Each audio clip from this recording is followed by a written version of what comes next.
Episode 1 की details में जाने से पहले हम फटाफट बोबा फेट की अब तक की कहानी जान लेते हैं। अगर आपको ऑलरेडी सब कुछ पता है तो चैप्टर्स देखकर सीधा रिकैप वाले सेगमेंट में पहुंच जाना।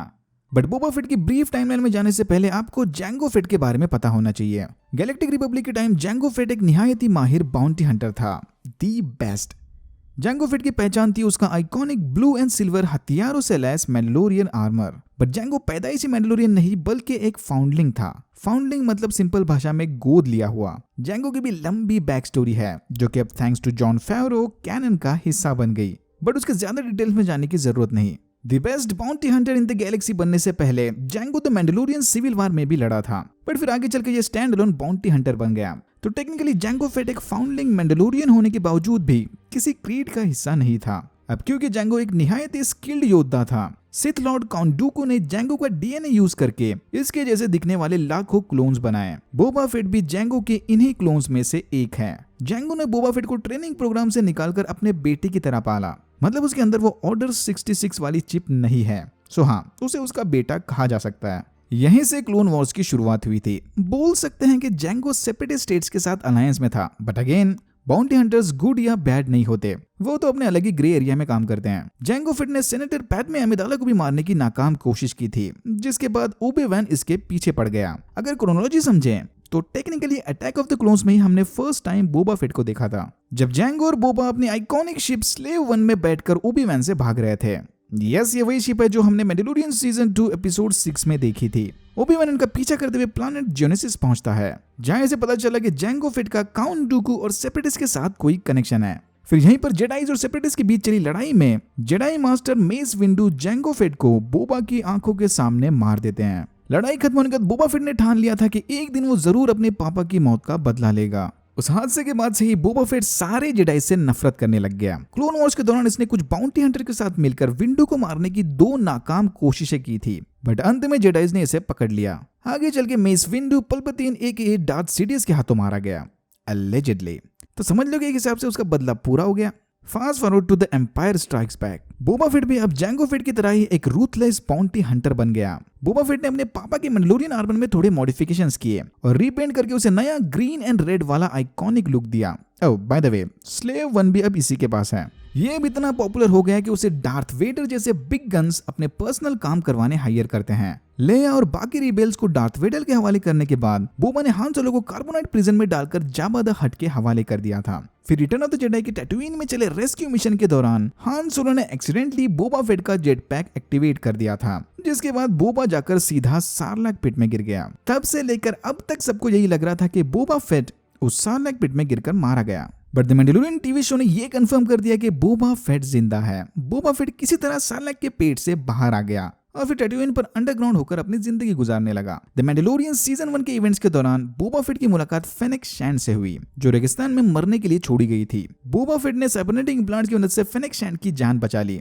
जिसके बदले शैंड इसकी सर्विस में जुड़ गई। किसी तरह बोबा फेट का वो आर्मर जावास के हाथ लग गया था और फिर द मार्शल ने जावास से वो आर्मर लेकर उसे अपने अवाम की रक्षा करने के लिए यूज किया। आई थिंक क्योंकि मार्शल उस आर्मर का कोई गलत इस्तेमाल नहीं कर रहा था, इसीलिए बोबा फेट ने वो आर्मर उससे नहीं छीना। But the Mandalorian season 2 episode 1 के एंड में डिंजारिन एके मैंडो ने मार्शल से वो आर्मर ले लिया, क्योंकि मैंडो का मानना है कि बेस्कार पर सिर्फ मैंडलोरियंस का ही हक है। जैसे ही बोबा ने देखा कि कोई उसका आर्मर लेकर टैटूइन से बाहर जा रहा है, वो उसे ट्रैक करते हुए टाइथॉन तक पहुंच गया। आई थिंक बोबा के पास ऑलरेडी अपने आर्मर को ट्रैक करने वाली कोई टेक्नोलॉजी होगी। फिर टाइथॉन पर मैंडो से मिलने के बाद बोबा ने इससे वादा किया कि अगर मैंडो ने उसे उसका आर्मर वापस दे दिया तो वो बदले में बेबी योडा की रक्षा करेगा। बोबा के आर्मर में लगे फैमिली रिकॉर्ड्स को चेक करने के बाद मैंडो को यकीन हो गया कि वाकई में बोबा फेट उसके आर्मर का हकदार है। बोबा को उसका आर्मर तो मिल गया, बट बेबी योडा को गिडियन के ट्रूपर्स उठा कर ले गए। अब जब तक बोबा और फेनिक शैंड ग्रोगू को मैंडो के हवाले नहीं कर देते, वो इसके कर्जदार हैं।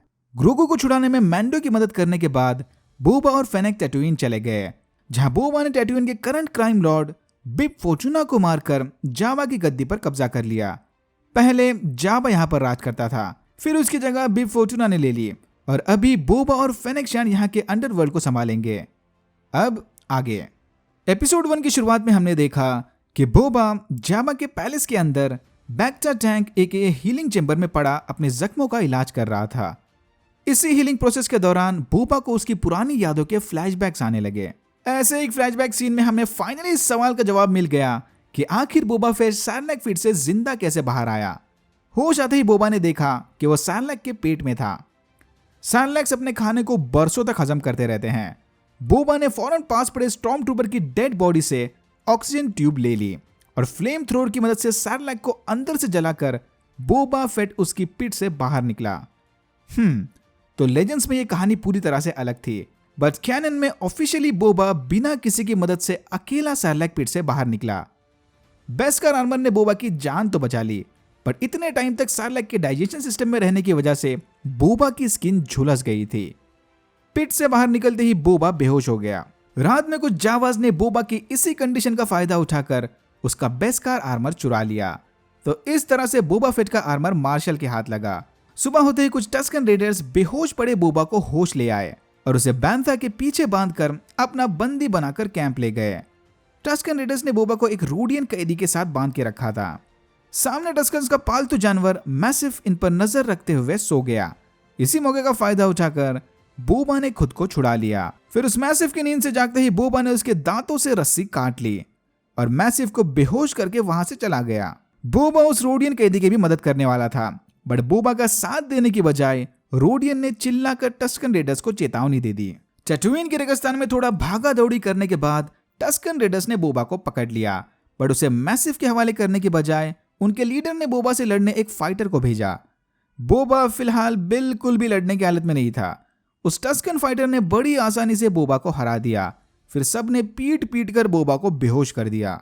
Back to the present time. Fennec Shand की आवाज सुनते ही बोबा बैक्टा टैंक से बाहर आ गया।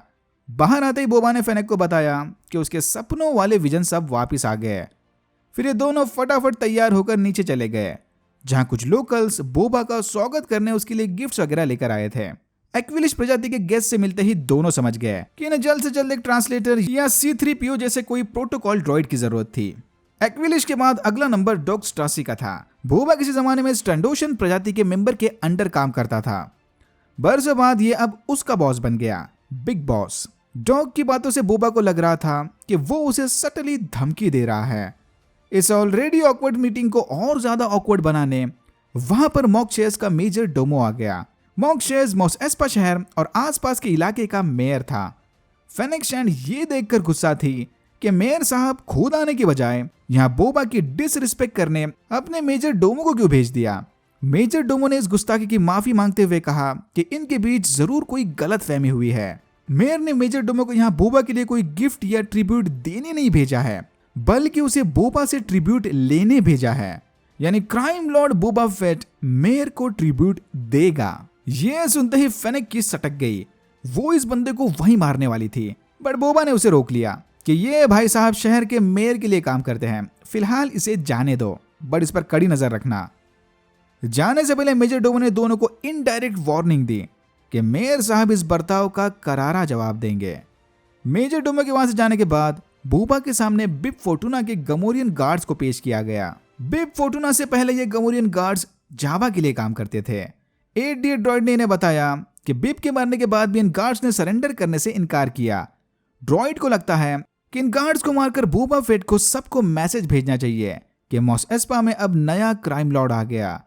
बट उन गमोरियन गार्ड्स की वफादारी को देखकर बोबा ने उन्हें मारने की बजाय अपने साथ काम करने का ऑफर दिया।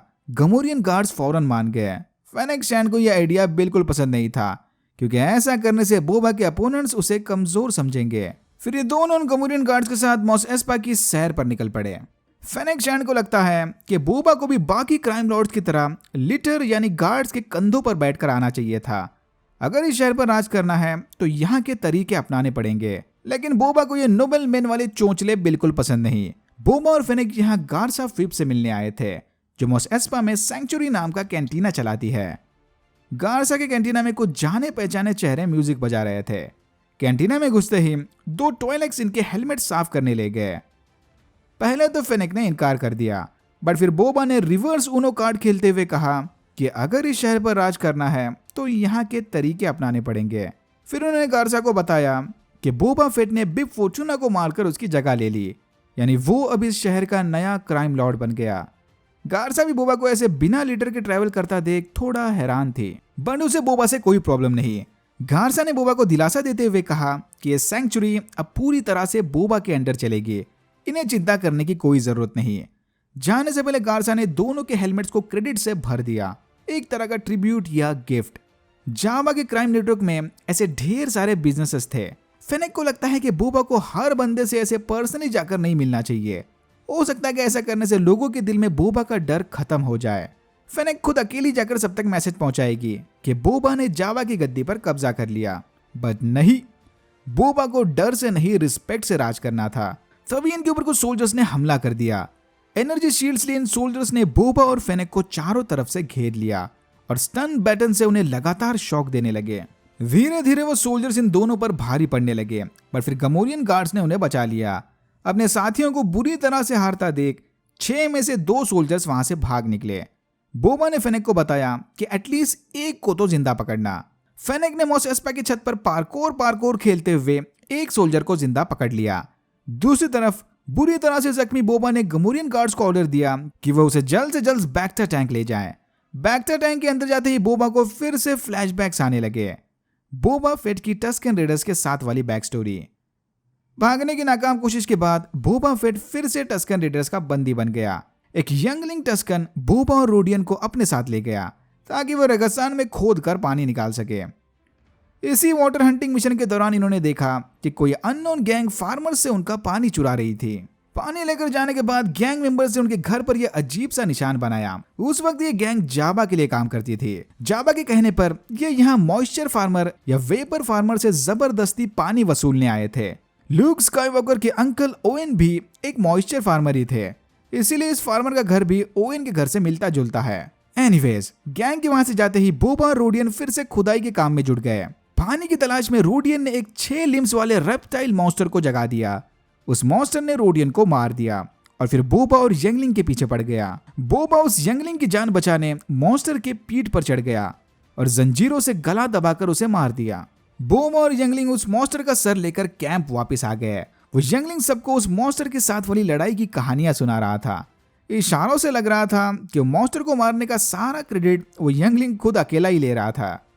बोबा फेट के इस कारनामे से खुश होकर टस्कन रेडर्स के लीडर ने उसे ड्रिंक ऑफर की, इंडिकेटिंग कि ये सारे अब साथ मिलकर काम करेंगे।